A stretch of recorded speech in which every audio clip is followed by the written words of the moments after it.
Una víctima inocente es asesinada por un encapuchado cerca de un pub de Liverpool, a pocos metros de su casa. Tan solo tenía 11 años. Los titulares se hicieron eco de la noticia del asesinato de Rhys Jones. El país se enfrentaba a un aumento de los crímenes por armas de fuego y conflictos de bandas. Este asesinato aterrorizó a todos los padres de la nación.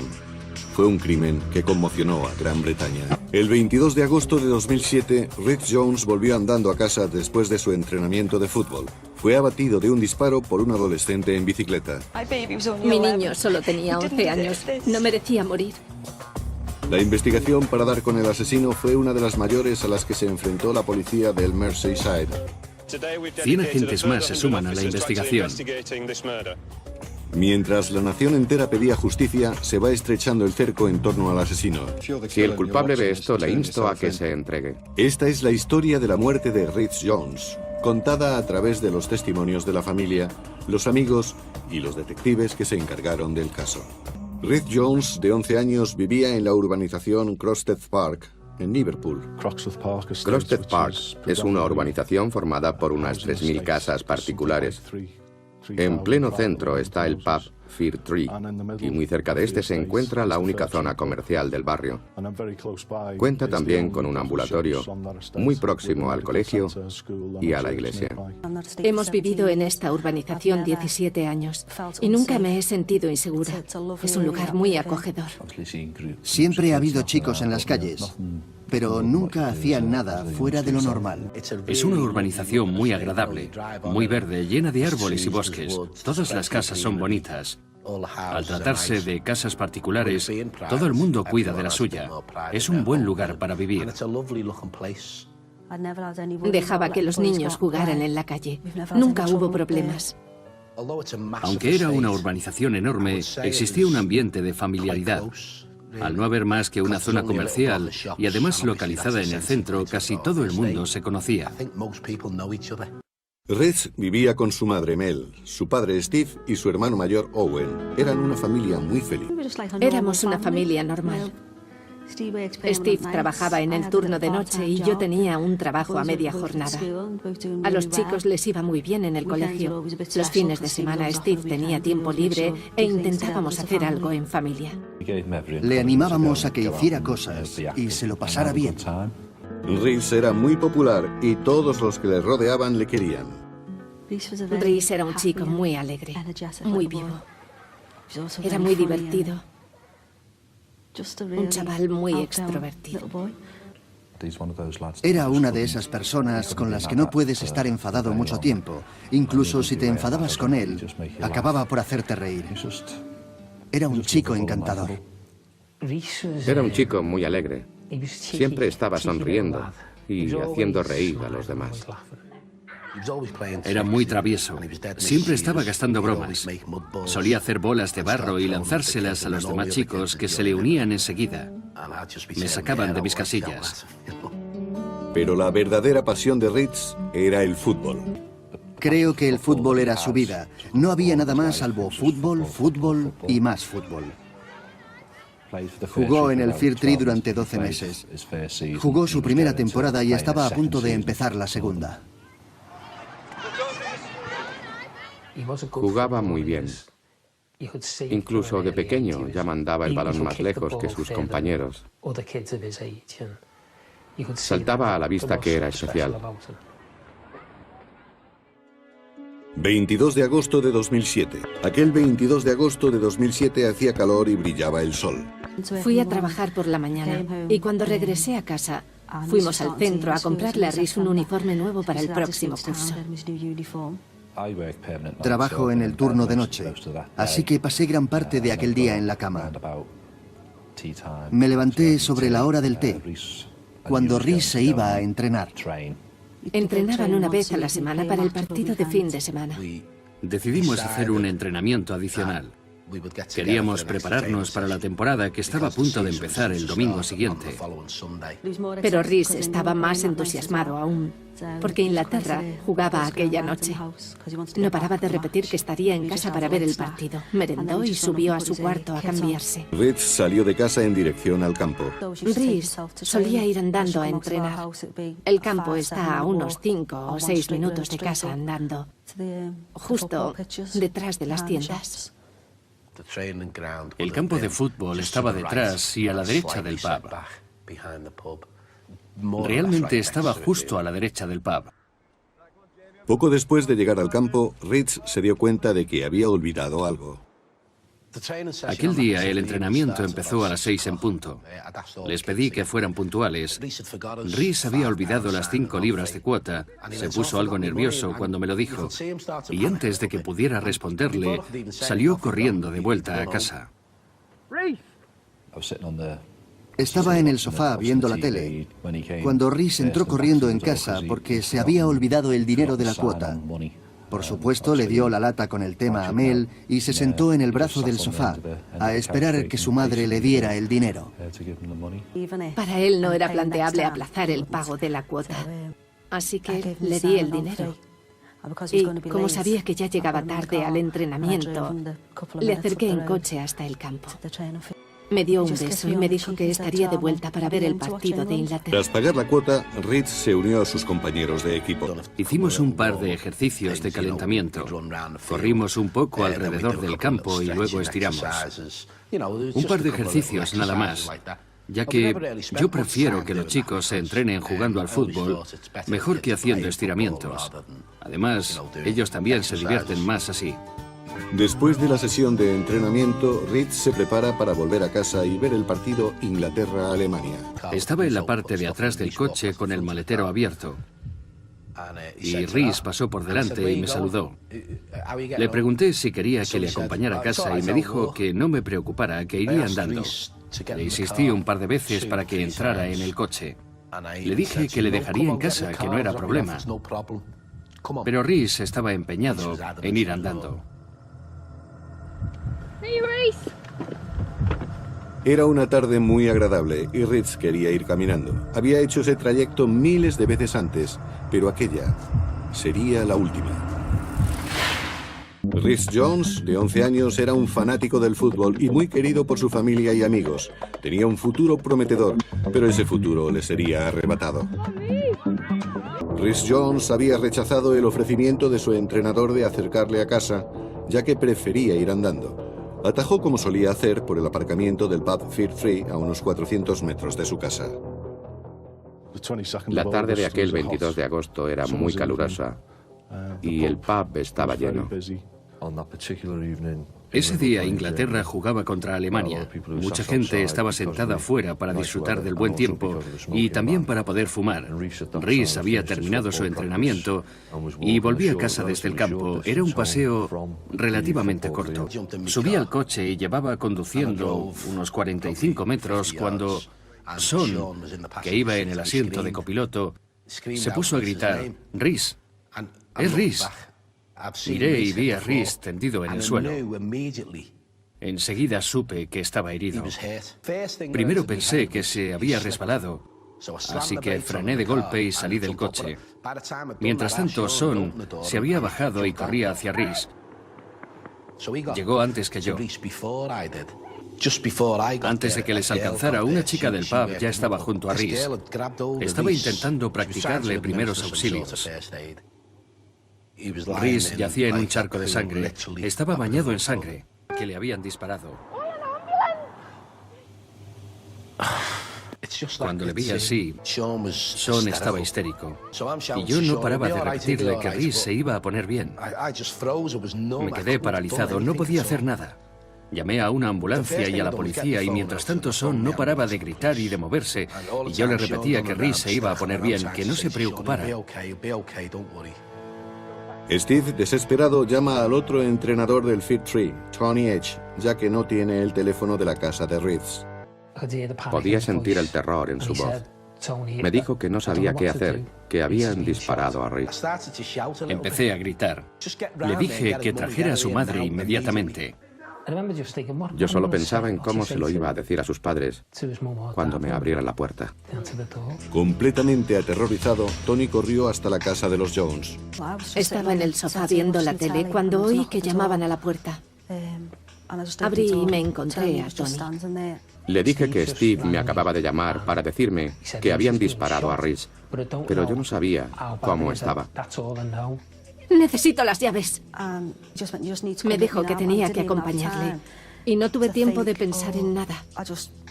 Entré en el salón, cogí las llaves y el teléfono y subí rápidamente al coche.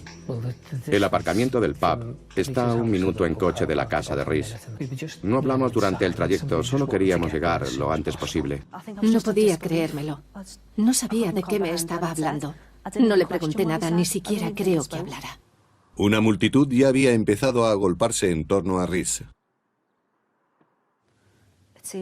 Parecía que hubiera cientos de personas. Al principio no vi nada. Cuando salí del coche, alguien dijo, "Ha venido su madre". Al oír aquello, todos los que estaban rodeando el cuerpo de mi hijo se volvieron y se apartaron. Y vi a Rhys en el suelo. Ni siquiera podía ver dónde lo habían herido. Tan solo veía el charco de sangre. Puse mi mano bajo su cabeza y le dije que mamá estaba ahí y que se iba a poner bien. La gente gritaba, ¿dónde está la ambulancia? Yo no paraba de repetirle que se iba a poner bien. Tony no se acercó hasta Rhys. Dejó a Mel y se quedó conmigo. Yo intentaba explicarle lo que había ocurrido. Steve estaba hecho polvo.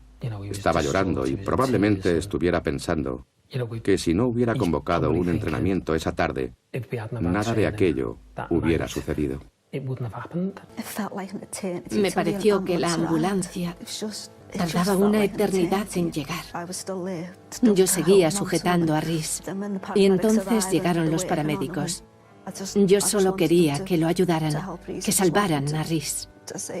Iba conduciendo por la M57 cuando recibí una llamada de Mel. Lo único que dijo fue que tenía que ir para allá, que habían disparado a Rhys. Lo primero que pensé fue que habría estado jugando con rifles de aire comprimido y que le había alcanzado un balín o algo por el estilo. En ningún momento pensé que le hubieran disparado con un arma de verdad. Cuando llegamos al hospital, todo el mundo estaba esperándonos. Un equipo entero estaba trabajando con él y pensamos que todo iría bien. Nos dejaron entrar a verlo y le quitamos las zapatillas y le frotamos las piernas y los pies. Nos dijeron que le habláramos mientras le intervenían y aquello me hizo pensar que, en realidad, no estaba tan mal. Sabían lo que hacían y podrían salvarlo. Los doctores trabajaron sin descanso para salvar a Rhys, pero nunca recobró el conocimiento. Lo más duro para nosotros fue dejar a Rhys en el hospital. No queríamos irnos y dejarlo ahí. No podíamos tocarlo. Ya no era nuestro hijo. Ahora era la escena del crimen.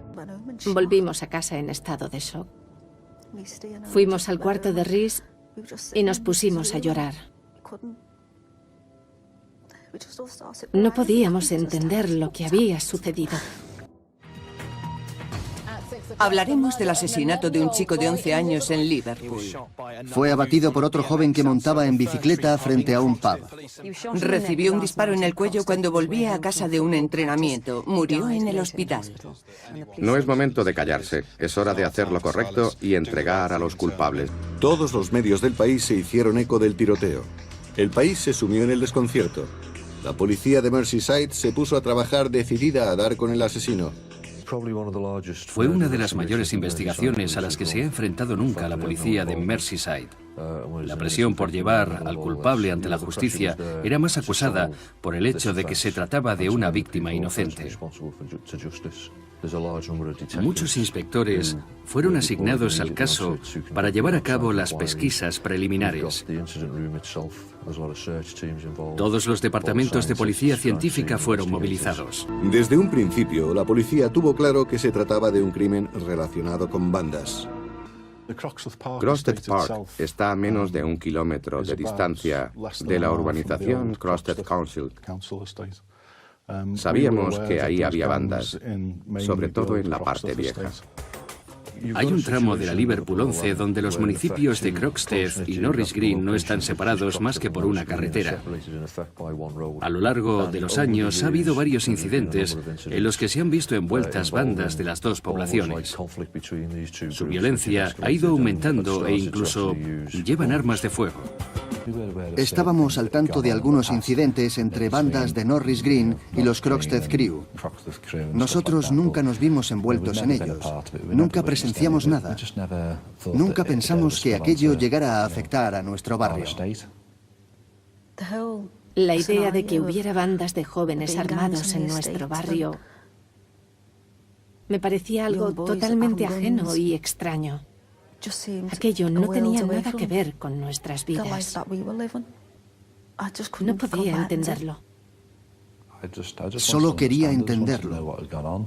Saber qué había pasado para que alguien llegase a disparar a un niño de 11 años.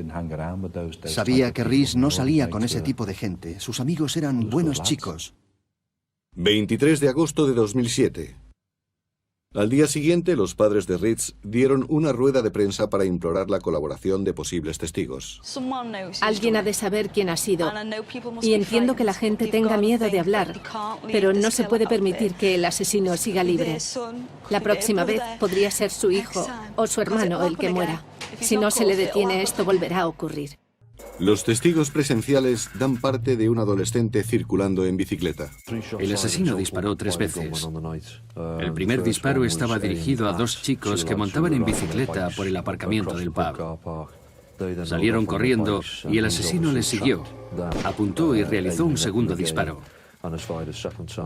La bala alcanzó a Rhys y, sorprendentemente, el encapuchado realizó un tercer disparo en dirección a sus objetivos.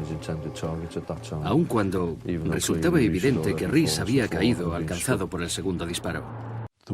Algunos testigos presenciales vieron al asesino, pero desgraciadamente ninguno de ellos fue capaz de describirlo.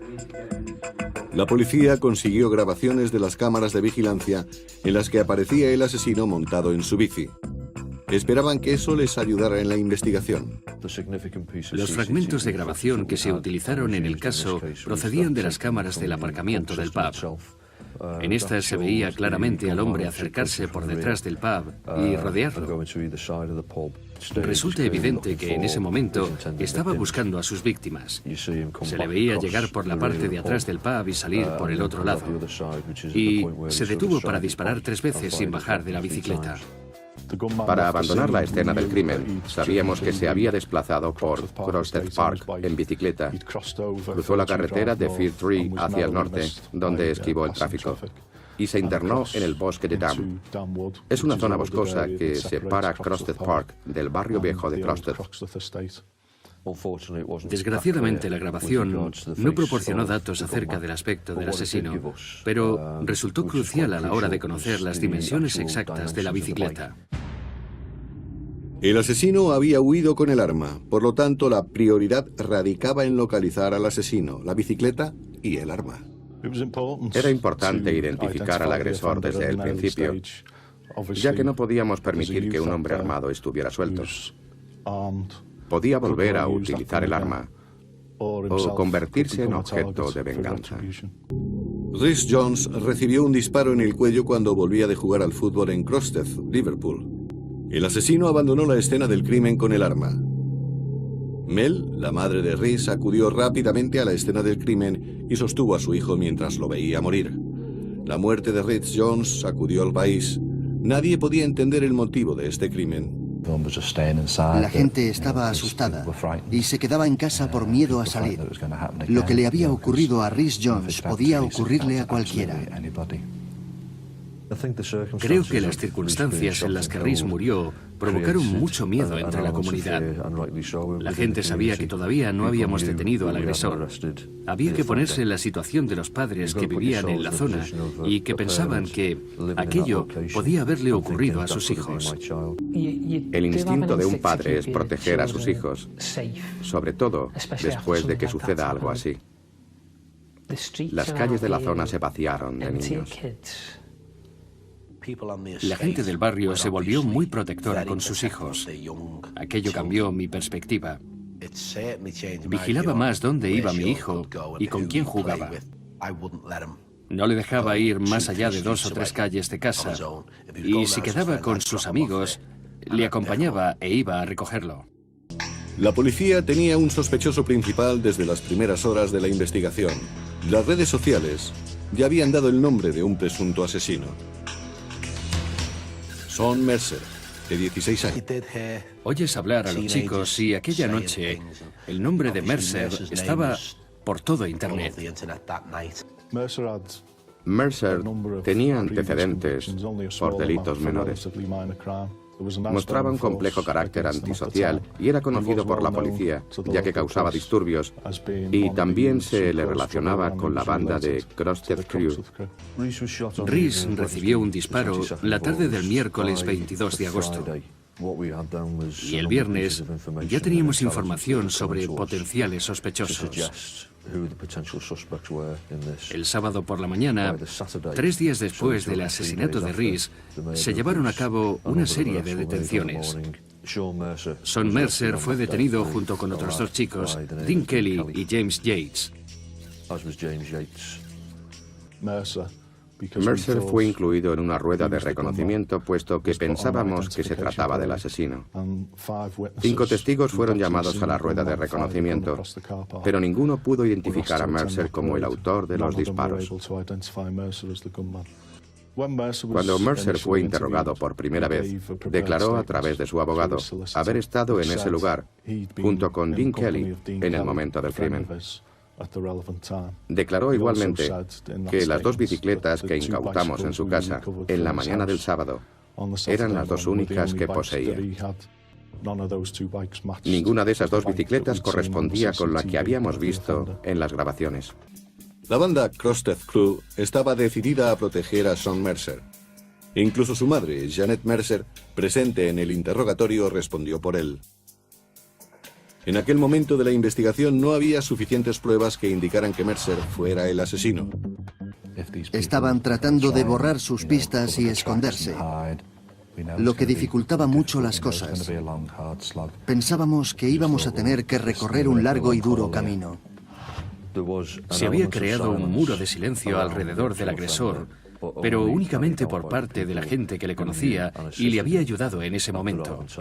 Sin testigos presenciales creíbles y sin arma del crimen ni bicicleta, la policía de Merseyside no tenía otra alternativa que dejar libre a Mercer y a sus cómplices. Era frustrante ver marchar a Mercer. Hasta el momento todo indicaba que era el responsable de la muerte de Reese, y sabíamos que iba a ser una investigación larga y pesada. El nombre del agresor iba de boca en boca entre la comunidad local y era conocido por todos. Solicitamos expresamente que no nos dieran nombres. Circulaban demasiados rumores y demasiadas teorías al respecto de cómo y por qué había sucedido aquel asesinato. No queríamos saber nombres. Se barajaban algunos, pero no queríamos saberlos hasta que dieran con el asesino. Teníamos que reunir pruebas suficientes para articular un caso que pudiéramos exponer ante el tribunal. Y no podíamos retener a los sospechosos mientras tanto. Si eres el asesino, entrégate. Si sabes quién ha sido el asesino o quién le facilitó el arma, haz lo correcto. Hubiera sido mucho más fácil, tanto para la policía como para nosotros, que el asesino o alguien relacionado con él entrara en una comisaría, levantara las manos y se entregara. 6 de septiembre de 2007. Miles de personas asistieron al funeral de Rich Jones oficiado en la Catedral Anglicana de Liverpool. El niño al que habían asesinado era enterrado. La presión recaía sobre la policía de Merseyside. Debían encontrar el arma del crimen y la bicicleta para poder relacionar a Sean Mercer con el asesinato de Rhys Jones. En un intento desesperado por recrear los movimientos del asesino, la policía instó a sus científicos a que proporcionaran más datos. Mercer recibió 2 llamadas antes del asesinato de Rhys, por lo que dedujimos que se trataba de avisos acerca de la presencia de las víctimas en la zona. Gracias a los registros de teléfono y las grabaciones de seguridad, la policía estableció la secuencia de sucesos. Salió justo después de las 6 de la tarde y se dirigió al viejo Crosted. Fue grabado montando en bicicleta por varias cámaras de seguridad. Creemos que recogió el arma que utilizó para matar a Rhys en casa de la novia de James Yates, en Crosted. Establecimos que el agresor, después de recoger el arma, se dirigió al lugar en el que realizó los disparos, uno de los cuales alcanzó a Rhys. Tras el tiroteo, Mercer se dirigió a casa de un chico de 15 años al que nos referiremos como Chico M. Creemos que Mercer escogió al chico M por una serie de razones. La primera porque era de entre sus compañeros el que vivía más cerca de Crosted Park y por lo tanto la opción más rápida para desaparecer. La segunda porque el chico M solo tenía 15 años y aunque no era miembro de la banda de Crosted Crew, había estado envuelto en algunos asuntos relacionados con ella. Era muy joven y también tenía problemas de comportamiento. Mercer sabía que el chico M haría cualquier cosa que le dijera. Fue en casa de Chico M donde Mercer urdió su plan. Mercer llamó por teléfono a otros miembros de la banda para que vinieran a ayudarle. Juntos idearon un plan para deshacerse del arma, de su ropa y de la bicicleta, y para lavar a Mercer con gasolina. Pretendían de ese modo eliminar cualquier rastro que pudiera interesar a la policía. Es creencia general que la gasolina elimina cualquier residuo de un arma de fuego cuando ésta es disparada. ¿Qué otros miembros de la banda de Crosted Crew estaban implicados? Melvin Coy, 24 años. Llamó a Mercer sobre las 7 menos 20 para informarle sobre la presencia de la banda rival en la zona. Gary Case, 24 años. Llamó por teléfono a Sean Mercer a las 7 menos 10. Le avisó de que había miembros de la banda rival en el aparcamiento del pub. James Yates, 19 años. James Yates era amigo de Sean Mercer y le había proporcionado la pistola esa tarde en cuestión. Nathan Quinn, 16 años. Acudió a casa de Chico M con James Yates justo después del tiroteo que acabó con Rhys. Dean Kelly, 16 años. Dean Kelly era amigo de Mercer y estaba en su compañía cuando fue arrestado, 3 días después del asesinato de Rhys. Dean Kelly facilitó una coartada para Sean Mercer. En la noche del asesinato, Mercer, Yates y Quinn se subieron al Ford Galaxy de Melvin Coy. Condujeron un par de kilómetros hasta el barrio industrial de Kirby, donde Melvin Coy conocía un lugar seguro. Una vez allí, quemaron las ropas de Mercer y limpiaron con gasolina cualquier rastro de sus antebrazos. Al estudiar las grabaciones de seguridad, pudimos identificar el Ford Galaxy de Melvin Coy a su entrada en el sector industrial. Emitimos una orden de registro. Lo único que encontramos de cierta relevancia fueron 3 latas de gasolina. Tras establecer los movimientos de Sean Mercer, la policía necesitaba averiguar qué había pasado con el arma del crimen. Después de recibir los resultados de una prueba científica, emitimos una orden de registro de la casa de Chico M. Descubrimos un revólver Smith & Wesson, una pistola automática y munición compatible con las 2 armas. La policía recogió un tipo de residuo de la pistola y coincidía con el que fue recuperado de la camiseta de fútbol que Rhys llevaba en aquel momento. Chico M fue detenido e interrogado. Nos contó que Mercer le había llamado para que fuera a su casa. Chico M acudió y fue recibido por Mercer, que le dio un paquete y le pidió que se lo llevara y lo escondiera. Chico M se quedó paralizado. Se sentía intimidado por Mercer. Mercer llamó a Chico M porque le conocía de la zona, pero no pertenecía al mismo grupo que él. Chico M cogió el arma, se la llevó a casa y la escondió en el jardín trasero. El domingo, otro compañero del agresor movió la pistola y la escondió en el loft de Chico M. Tras una declaración tan crucial, la autoridad policial de Merseyside tomó una decisión muy poco frecuente. Solicitó la inmunidad para Chico M a la Fiscalía General del Estado. Es una medida a la que se recurre muy poco, sobre todo si hablamos de un menor. El testimonio de Chico M era vital para la investigación. Las pruebas se iban volviendo en contra de Mercer y su banda. A la espera de la respuesta de la Fiscalía General del Estado, la policía todavía busca una pieza crucial del rompecabezas para poder llevar a Mercer ante la justicia. En agosto de 2007, Rhys Jones, de 11 años, es abatido de un disparo por un adolescente en bicicleta. La policía de Merseyside detiene a varios jóvenes pertenecientes a la conocida banda Crosted Crew, a la que pertenece el principal sospechoso, Sean Mercer. Pero a pesar de haberse visto obligados a dejar marchar a Mercer y a otros miembros de la banda, los agentes reúnen pruebas rápidamente. La policía ya ha recuperado el arma del crimen. Ahora esperan la resolución de la Fiscalía General del Estado respecto a la concesión de inmunidad para Chico M si testificase contra Mercer. Y aún se desconoce el paradero de la bicicleta. Los testigos confirmaron que Mercer volvió a casa con la bicicleta. Sin embargo, no sabemos dónde fue a parar. Seguía siendo un asunto pendiente. La policía hizo un llamamiento para solicitar la colaboración del público. Tras nuestro llamamiento, un miembro de la comunidad se manifestó y dijo haber estado montando en bicicleta en la zona de Kirby, cerca del sector industrial. Allí encontró un cuadro de bicicleta sin ruedas. Las pruebas practicadas en la bicicleta revelaron presencia de ADN de Mercer. La madre de Mercer sabía que esa bicicleta era suya. Mintió deliberadamente a la policía al declarar que las dos bicicletas que recuperamos en casa del agresor eran las únicas que poseía. Y repitió dicha declaración durante el interrogatorio. Hay una gran diferencia entre no creer que tu propio hijo sea culpable y mentir descaradamente a la policía durante un interrogatorio. Su intención era frustrar la investigación. Teníamos el cuadro de bicicleta, teníamos el arma. Teníamos declaraciones de testigos que invalidaban la coartada de Mercer.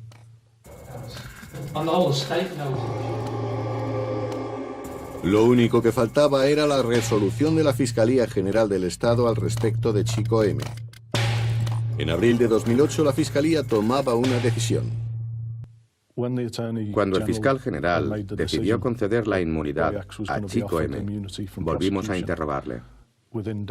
Aceptó prestar declaración a cambio de la protección que le ofrecía la Fiscalía General del Estado frente a posibles acciones judiciales contra su persona. El 15 de abril de 2008, la policía de Merseyside arrestó a 14 personas, entre las que se encontraban Sean Mercer, James Yates, Gary Case, Melvin Coy, Dean Kelly, Nathan Quinn y Chico M.